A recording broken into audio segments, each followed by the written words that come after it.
Hey Kurt, so I appreciate your advice on this camera, but you have to understand, this camera is a miracle in that it still works. I haven't touched it. I said 10 years, but actually I bought these cameras more than 10 years ago. Because I believe so anyway. At least 10, probably more. You can't expect me to be exact, but it's a long time ago, and I can see the lens. It's all dirty. This camera's been thrown around, It hasn't been treated properly. It's been thrown in boxes. I didn't know it worked. I don't know why I saved it. In fact, because I'm a friggin', it's part of my whatever, I'm a pack rat, and I save shit, and I didn't remember why I had saved this camera, but I never bothered throwing it away. And it's a miracle it worked. And the fact is, it's perfect as a recording device, okay? And that it's not perfect for creating videos, but it's certainly perfect in a backup. When last night I wanted to make videos and have fun, and I wouldn't have been doing it with my expensive digital camera, would I have? No. I have vowed to not go near any expensive digital camera when I'm drunk, okay? Because that would just be a disaster. I returned the almost $100 Sony. I walked, I Googled it from this house to where I walked 6 miles last night. So it goes without saying that my first little 4 ounces of booze that I had left over from before, that I put in a drink here at home, that was used up in the 6-mile walk, okay? Alright. I didn't bring any more liquid with me, and I wasn't going to drink any. I did bring more vodka with me, but I didn't have it mixed with anything. I only had enough drink here, some kind of drink I'd purchased before, that can hide the booze. It was some that you saw in the video, some kind of watermelon, strawberry, hydro thing or something. I don't know. The point is to hide the booze,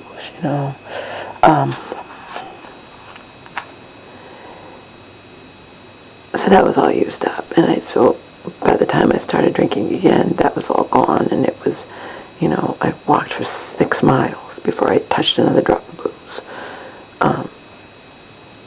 And like I said, I did have 3 more later, and I had that 4th one that's in the fridge now that I didn't wind up drinking, which is good, because I wasn't hungover today.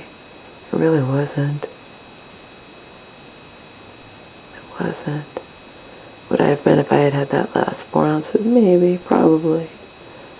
So, in retrospect, glad that I didn't have it. As for the Oscars, I am predicting before the Oscars starts that I just heard that they're gonna. It's okay to limit their speeches. That's okay. It's not okay to put their safety in danger, in jeopardy. Put their safety in jeopardy. And having it be 90 seconds, including getting from the audience to the stage, that's not good. People, they could get hurt. That's too little of time to do that. I don't think that's right what the producers of the Oscars are doing. 90 seconds goes by very fast, and, and they were joking on World News Tonight on the news or whatever, saying, well, they're going to have to, you might see some people running. Yeah. Hopefully all these stars who are up for Oscars, the females, were smart enough to wear flats, because we don't want to see anyone get hurt, And plus, some people walk slower. I just don't think that's right. I don't think it's right to include the walk, that's part of your 90 seconds, but we'll see how it goes. This is my prediction. I hope no one gets hurt. I really hope no one gets hurt. And I don't think it's right if someone does fall, then you say, oh, well, you're out of luck, you don't get to give your speech at all either. I just hope no one gets hurt. I was cut off in my video the other day. I wanted to say about Jussie Smollett.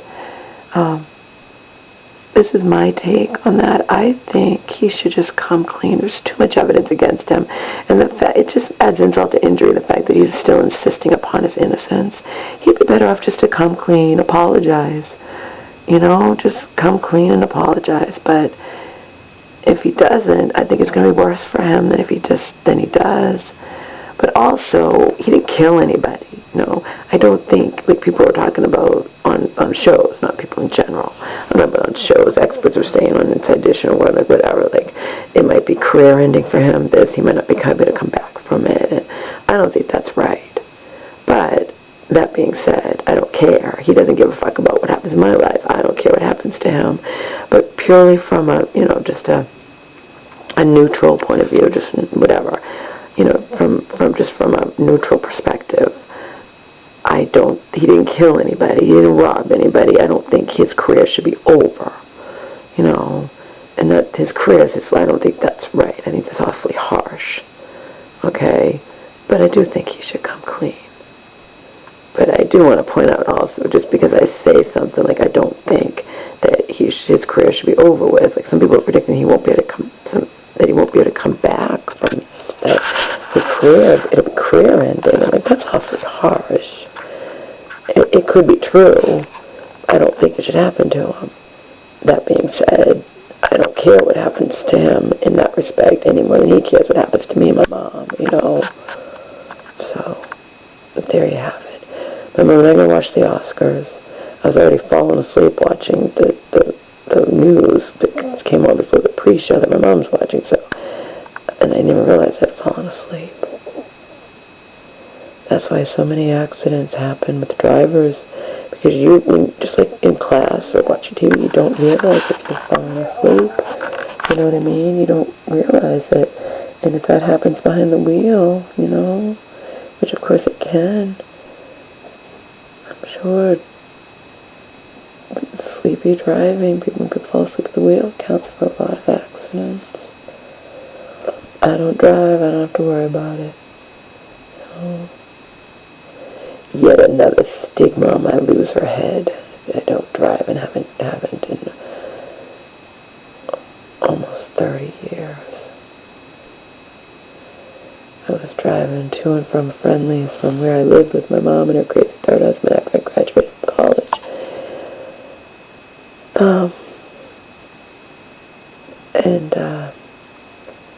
They got me an old clunker car for graduation, and it got me to my job back and forth for a year, and then it died, and then,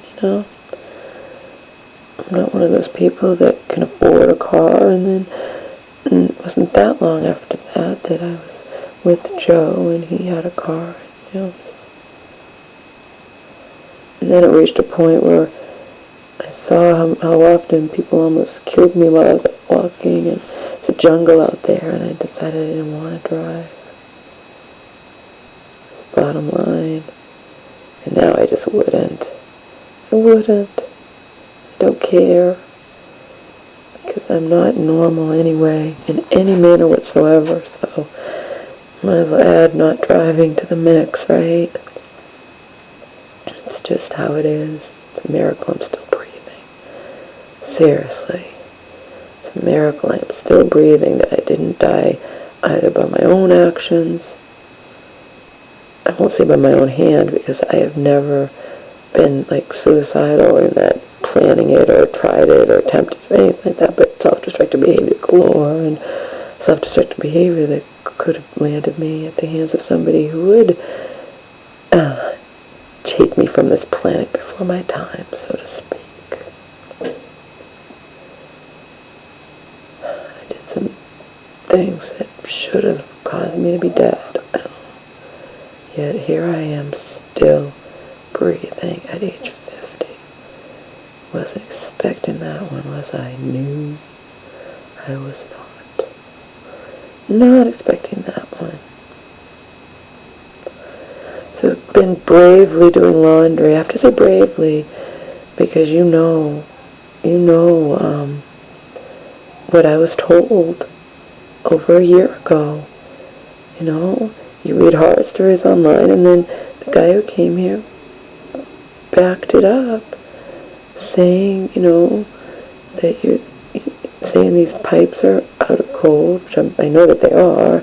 The driver vents, I was like, alarm pipes were out of code. The driver vents are out of code, but will that necessarily cause a fire? Will it be making the brand new dryer from those run less efficiently? I don't know. I don't know. I don't know. I wish I could know the truth. The fact is, I don't know the truth. Because people in that business want business, they want money, and they want to lie to you. A lot of them to get that business from you, you know.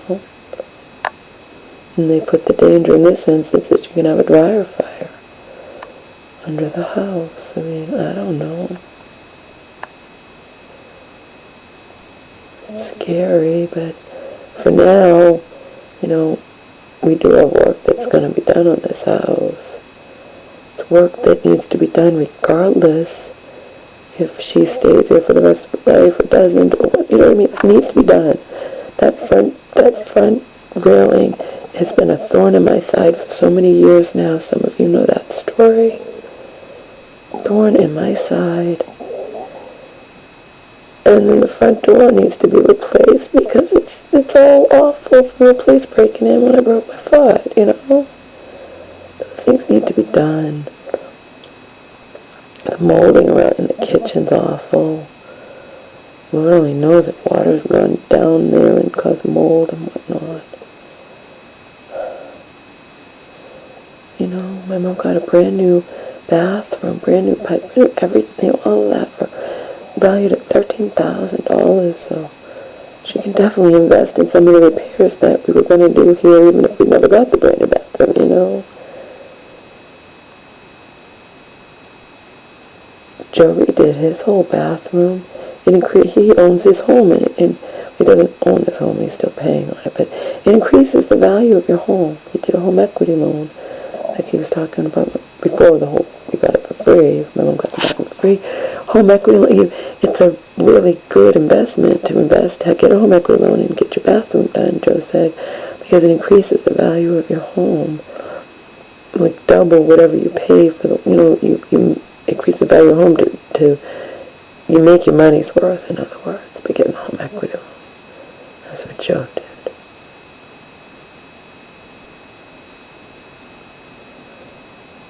I don't know if he's planning on selling his home. If he did, I know he wouldn't be coming back to Massachusetts, that's for sure.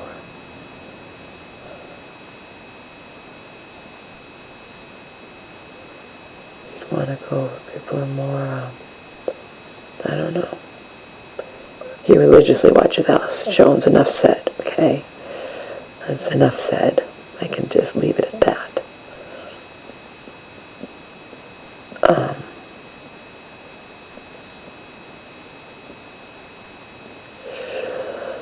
So, I thought I'd just talk about that. As you've seen, even my, when I was hearing about the Dugars, whatever, saying how that Dugar guy shouldn't be, you know, punished for life for what he did at age 13. And at 13, you're still a kid. But it turned out he, I guess, in some ways wasn't that much better than an adult. But I didn't know that. I was only basing on people wanting to tar and feather him for what he did when he was a kid, okay? And I told that to my therapist, how people were just, like, vicious. And she was like, yeah, you're a lot more forgiving, Laura, than some other people are. So Jesse Smollett didn't kill anybody. He didn't rob anybody. I mean, what he did was wrong. He should come clean now.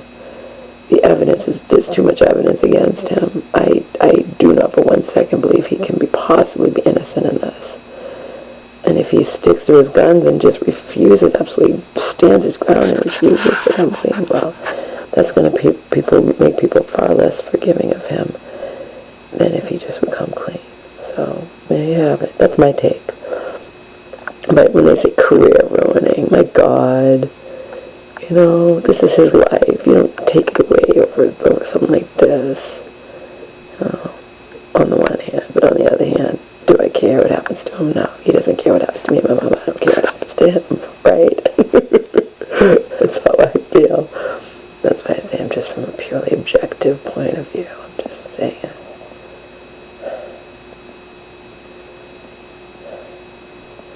No, I don't think I told you what happened to me at the hands of the 13-year-old twins who live next door. All right? Do think they should be condemned for life. You're a kid. At 13, you're a kid. I don't care. You're a kid. And you can redeem yourself. I hope that they did.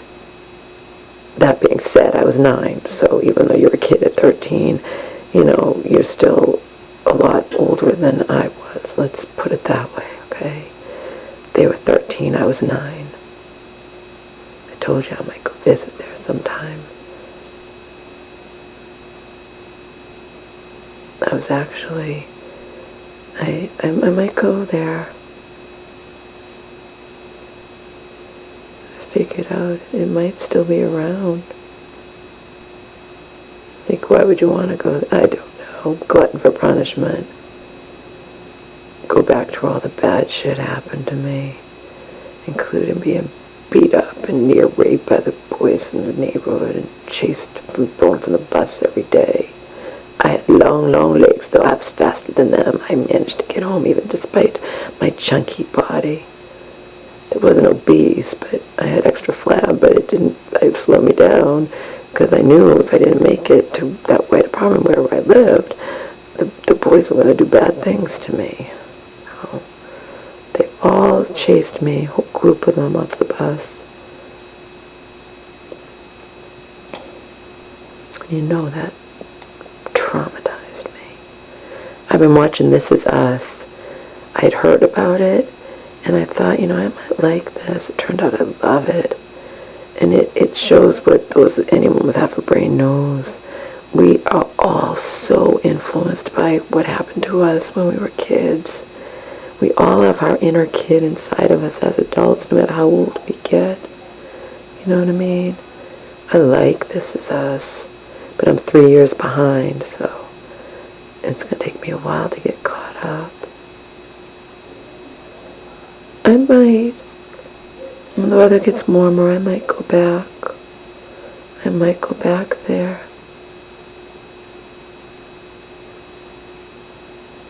I remember the name of it. It's here in Massachusetts. I don't remember where we lived in that blue house for a year, a little over a year before Earth fucked everything over for us. And 1, 2, 3, 4, 5, 6, 7. The 6 of us, no, 5 of us, because the Trisket didn't come until we moved in with Grampy, who, like I said, wasn't blood, but was still my grandfather in my eyes, and, certainly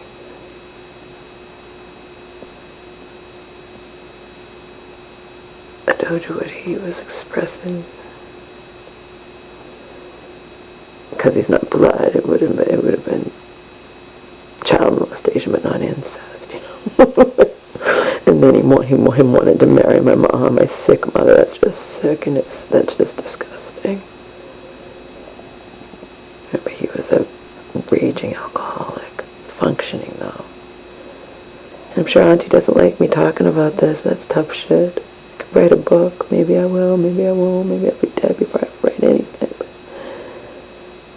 my YouTube channel, my blog, is my online book quotations.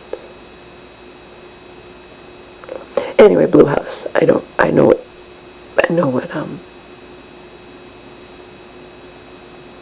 city or town it's in. I just don't know what the street. That horrible white apartment, I thought was haunted. I can still picture it. I don't remember why I thought it was haunted either.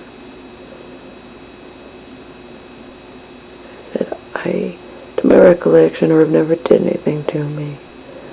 His brother tried when we were living in the Blue House. Andy and I, Irv's son's out in the camper, Irv's brother, and then we have that mystery thing that he calls himself Uncle, but within quotations I have that letter waxing poetic about me as an 11-year-old. That was not related. So it had to have been Irv's friend.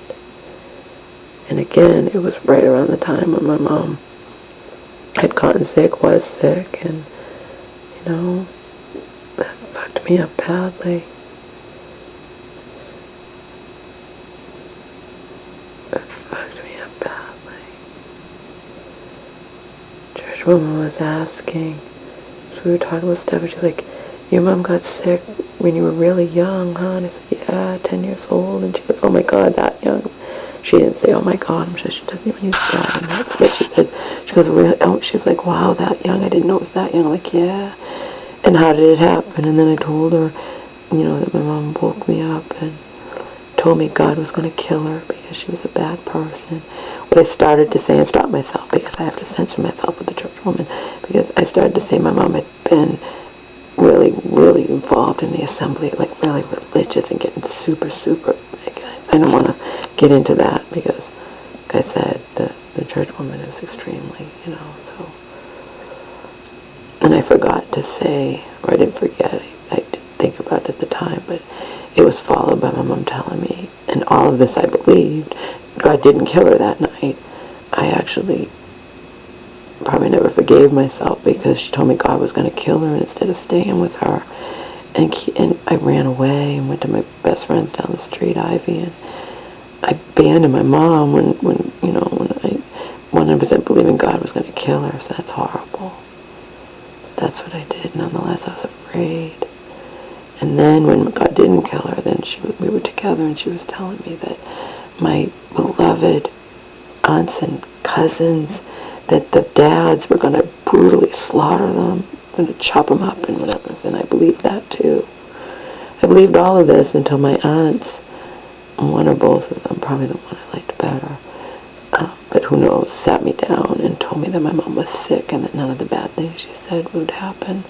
But until they were able to sit me down, I believed it all. Everything my mom said, I believed. It was awful.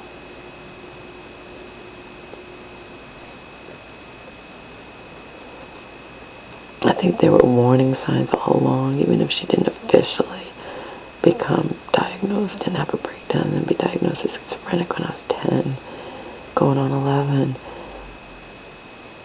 There were warning signs that she wasn't all that right in the head, you know, because she took me apparently when I was, I think when she was pregnant with me, she went to the combat zone, and police had to pick her up, and she was like 9 months, because it was ridiculous. She was super pregnant, went looking for my druggy father,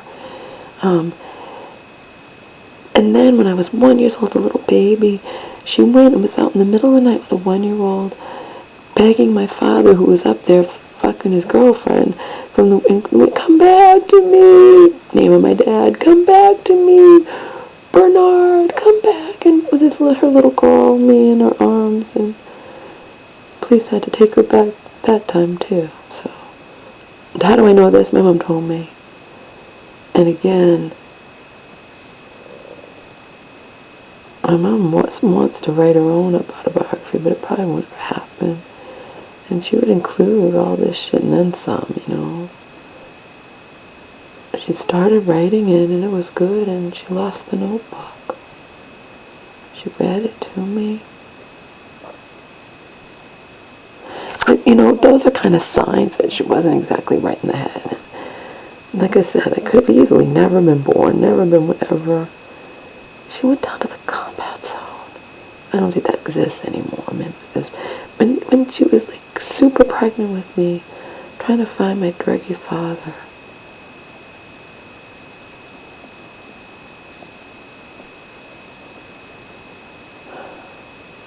all these things I wouldn't know unless she remembered to tell me. She told me these things.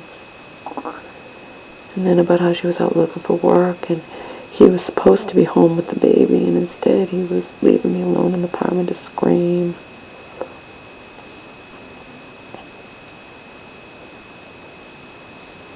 And the reason he got caught is because finally, you know, back then, nowadays that would never happen for more than one day, but back then it hardly happened for a few days, maybe a week, I don't know, before neighbors finally said something. My mom, you know, I think your baby's being left alone. And she's like, no, my husband's sitting there watching her.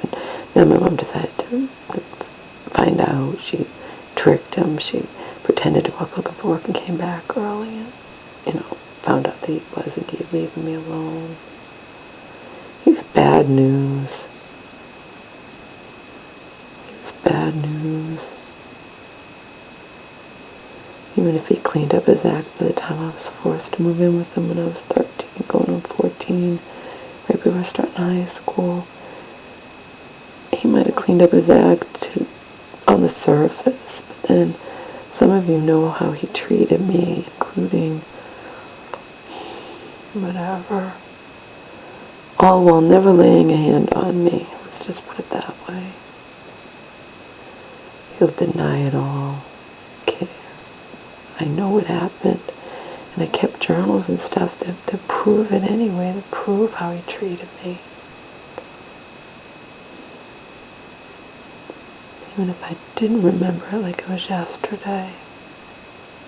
But I do. I remember it like it was yesterday. Including how dirty he made me feel without ever, just with his words and his eyes, without ever laying a hand on me.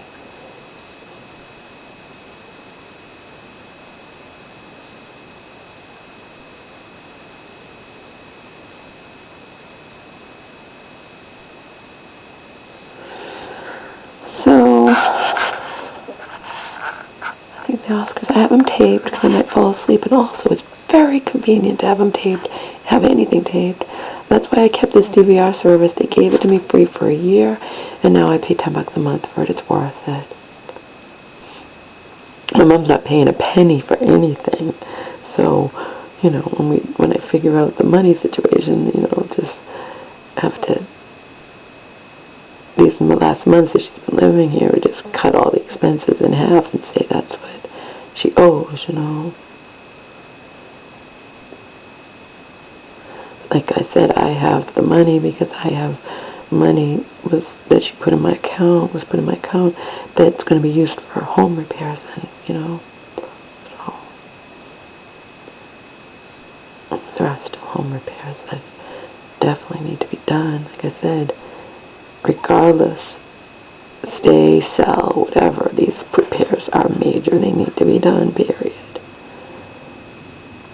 I had people, and then I got all caught up in the bathroom thing, but I had people telling me, but of course they want the work, but I had estimates given on that front railing, and I had people saying this isn't going to last another winter, but it is going to last another winter because we've had the most unbelievably mild winter, and yet again I did not buy a winter coat. I wore my mom's stupid red coat. That's her coat, and next year, if I'm alive, I am going to buy a new winter coat. I came very, very close this year to buying a new winter coat. I was supposed to go when they were having sales at Macy's, and I was supposed to go on Christmas Eve, and then my mom forgot her goddamn keys, and she was leaving. She left for the day, and I wasn't going to leave the door unlocked. I'm not going to do that with Om right here. I know nothing will happen, but I just didn't want to do it, so I missed my day when they were having major sales for Christmas Eve,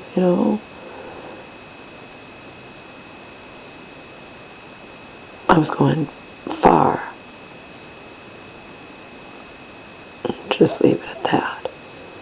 There are different stores that are better than others, and I was going to get a winter coat, and I was all excited.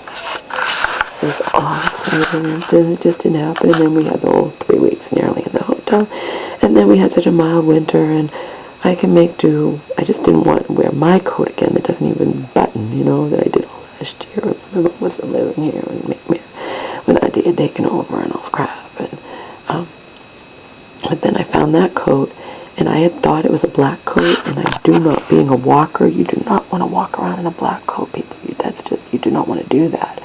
And then I realized, oh my God, this is reversible. This is red. Red's nice and bright. This would be good for me to be seen at night. Red's not my favorite color, not even remotely, but it worked out okay. But next year, no matter what, I'm getting a new winter coat. I'm done with I want a new winter coat. I deserve a new winter coat. My last winter coat. It's like, bought it like 5 years ago.